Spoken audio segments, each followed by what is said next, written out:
اللہم صلی علی محمد وعلی آل محمد۔ ایک دن ایک شہد کی مکھی اڑتی ہوئی مسجد نبی میں آئی۔ مسجد نبی میں امام الانبیاء جناب محمد مصطفیٰ صلی اللہ علیہ وآلہ وسلم اور صحابہ کرام بھی موجود تھے۔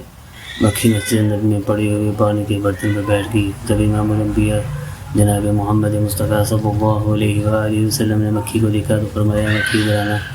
مکھی نے پانی پینا چھوڑ دیا اور اڑتی ہوئی امام الانبیاء محمد مصطفیٰ صلی اللہ علیہ وآلہ وسلم کے ہاتھ پر آ کے بیٹھ گئی۔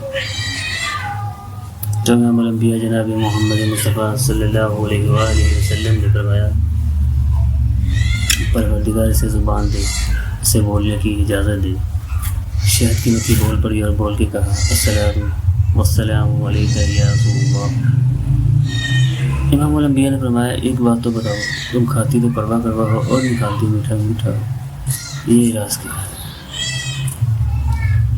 جان لیجیے تمام پھولوں کا کڑوا ہوتا ہے۔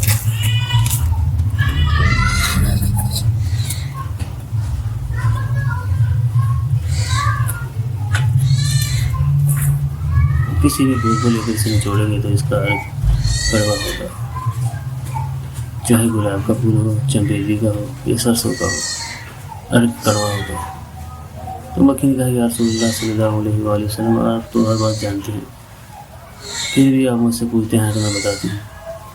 میرے نبی صلی اللہ علیہ وآلہ وسلم نے فرمایا یا رسول اللہ صلی اللہ علیہ وآلہ وسلم جب بھی پھولوں کا رس چوستی ہوں تو مجھے کڑوا لگتا ہے، تو میں آپ اور آپ کی حال کے دشمنوں پر لعنت کرتی ہوں اور پورا کا رس چوس کے واپس اپنے چھتے کی طرف آتی ہوں۔ تو یا رسول اللہ صلی اللہ علیہ وآلہ وسلم آپ پر آپ کی حال پر درود و سلام پڑھتی ہوئی آتی ہوں اور چھتے میں رس تھوک دیتی ہوں، اور وہ پورا کا رس آپ اور آپ کی حال پر درود پاک پڑھنے کی برکت سے اللہ سے شہر بنا دیتا ہے۔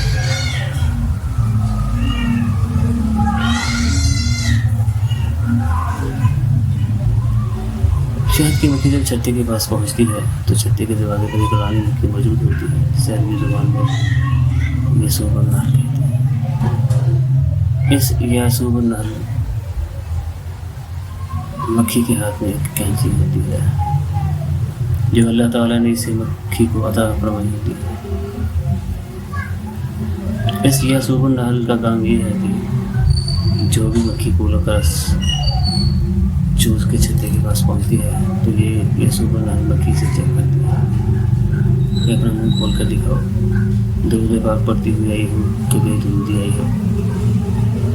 اگر درود پاک پڑھتی ہوئی آئی ہو تو مکھی کو چھتے میں جانے دیا جاتا ہے، اور اگر درود پاک پڑھتی ہوئی نہیں آئی ہو تو یہ یاسوب النحل اس مکھی کی کینچی کے ساتھ دوڑ لے کر کے نیچے پھینک دیتی ہے کہ بے درودی شہد کی مکھی کو چھتے میں جانے کی اجازت نہیں۔ شہد کی مکھی ایک جنتی مکھی ہے کیونکہ محمد والے محمد پر جو درود جو پڑھتی ہے، اس لیے آپ بھی درود پاک پڑھا کریں۔ اللہ تعالیٰ نے قرآن مجید میں شہد کے بارے میں فرماتے ہیں کہ یہ لوگوں کے لیے اس میں شفا ہے۔ اللہ تعالیٰ ہمیں محمد علیہ محمد پر درود و سلام پڑھنے کی توفیق عطا فرمائے، آمین۔